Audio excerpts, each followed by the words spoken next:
Imagine being able to go anywhere you want without ever having to move a muscle. Teleportation is depicted in all kinds of works of fiction, but could it actually be a reality? The answer is yes, surprisingly, but not in a way that you'd think. When teleporting, say, a chocolate bar for example, we can't actually move the chocolate itself. We could only teleport the information about it, imprint that information on new particles, and make them assemble into an identical chocolate bar. Sounds strange, right? To understand what this means, we have to go to a different world. A world stranger than dank memes, more mysterious than how you lost that solitary glove. A world where reality seems to be completely different than ours. I'm talking about the world of quantum mechanics, the science of particles even smaller than atoms. This is where things get pretty strange. Subatomic particles are really just a combination of a bunch of states, like position, momentum, and intrinsic spin. This is the information that we can send through teleportation. But this information is fragile. We can't measure a specific state of a particle without changing the other states. Measuring the spin of a particle, for example, would change its momentum. So then, how could we move something we can't measure? The answer is quantum entanglement.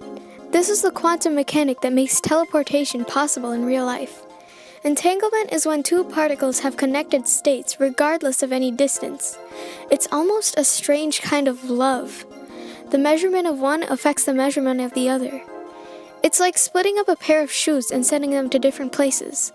If you measure one shoe as left-footed, you know the other one is right-footed.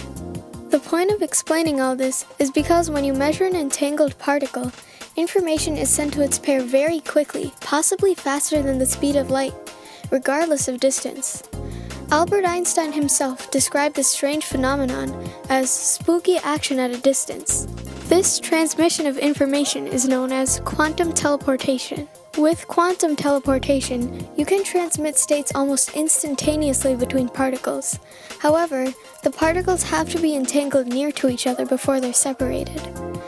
Let's go back to that chocolate bar.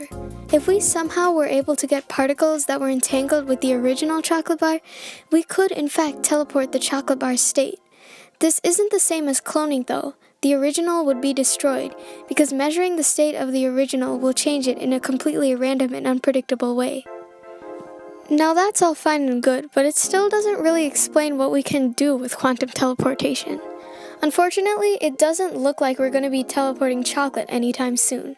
So far, scientists have only been able to teleport states of individual particles like photons. Now, as useless as that sounds, it actually has great potential for the new field of quantum computing. Quantum teleportation could even give way to a quantum internet that relies on the teleportation of particles.